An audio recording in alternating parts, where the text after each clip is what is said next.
உயிர்த்தெழுந்த இயேசு கிறிஸ்துவின் வல்லமை ஊழியங்கள் வழங்கும் வசனப் பெட்டகம். இயேசுவே கர்த்தர். இயேசுவையே தேவன் ஆண்டவரும் கிறிஸ்துவுமாக்கினார். இயேசுவே ராஜாதி ராஜா, கர்த்தாதி கர்த்தா. கிறிஸ்துவே மரித்தோர் மேலும் ஜீவனுள்ளோர் மேலும் ஆண்டவர். கிறிஸ்துவே போதகரும் ஆண்டவருமாயிருக்கிறார். வசனப் பெட்டகத்தின் இன்றைய தின கருப்பொருள் ஜீவன், பாகம் 2.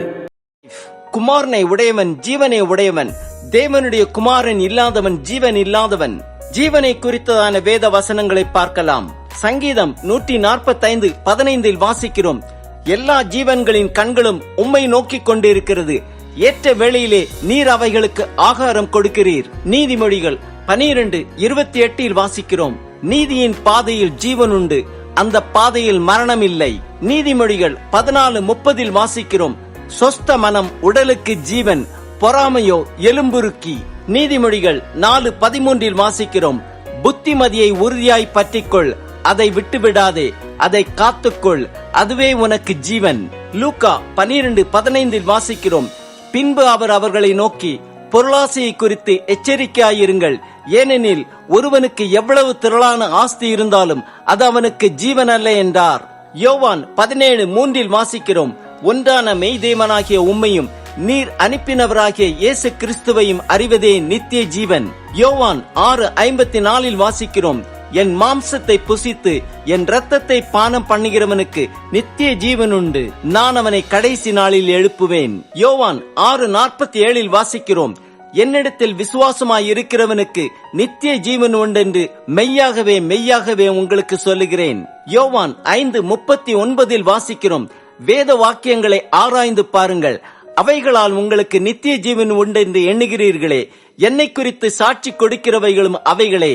யோவான் 5:24 வாசிக்கிறோம், என் வசனத்தை கேட்டு என்னை அனுப்பினவரை விசுவாசிக்கிறவனுக்கு நித்திய ஜீவன் உண்டு, அவன் ஆக்கினை தீர்ப்புக்குட்படாமல் மரணத்தை விட்டு நீங்கி ஜீவனுக்குட்பட்டு இருக்கிறான் என்று மெய்யாகவே மெய்யாகவே உங்களுக்கு சொல்லுகிறேன்.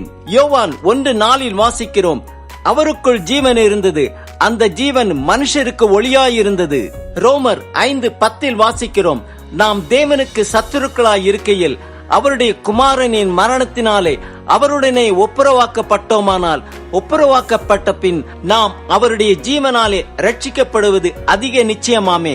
ரோமர் 6:21, 22, 23 வாசிக்கிறோம், இப்பொழுது உங்களுக்கு வெட்கமாக தோன்றுகிற காரியங்களினாலே அக்காலத்தில் உங்களுக்கு என்ன பலன் கிடைத்தது, அவைகளின் முடிவு மரணமே. இப்பொழுது நீங்கள் பாவத்தினின்று விடுதலையாக்கப்பட்டு தேவனுக்கு அடிமைகளானதினால் பரிசுத்தமாகுதல் உங்களுக்கு கிடைக்கும் பலன், முடிவோ நித்திய ஜீவன்.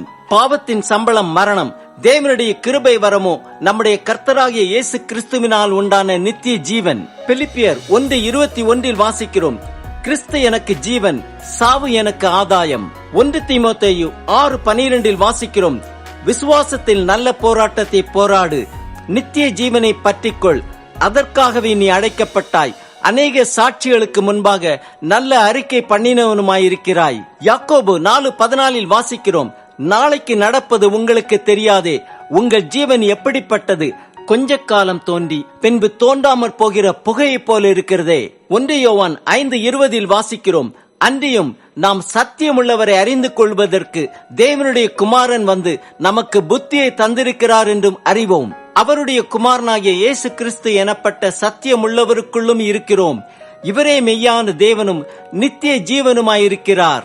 1 யோவான் 5:11 வாசிக்கிறோம், தேவன் நமக்கு நித்திய ஜீவனை தந்திருக்கிறார், அந்த ஜீவன் அவருடைய குமாரனில் இருக்கிறதென்பதே அந்த சாட்சியாம்.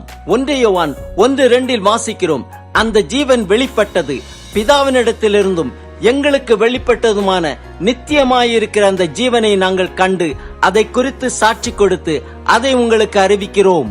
ஆம், குமாரனை உடையவன் ஜீவனை உடையவன், தேவனுடைய குமாரன் இல்லாதவன் ஜீவன் இல்லாதவன். வேத வாக்கியங்களை ஆராய்ந்து பார்ப்போம், அவைகளால் நமக்கு நித்திய ஜீவன் உண்டு. விசுவாசத்தின் நல்ல போராட்டத்தை போராடுவோம், நித்திய ஜீவனை பற்றிக் கொள்வோம்.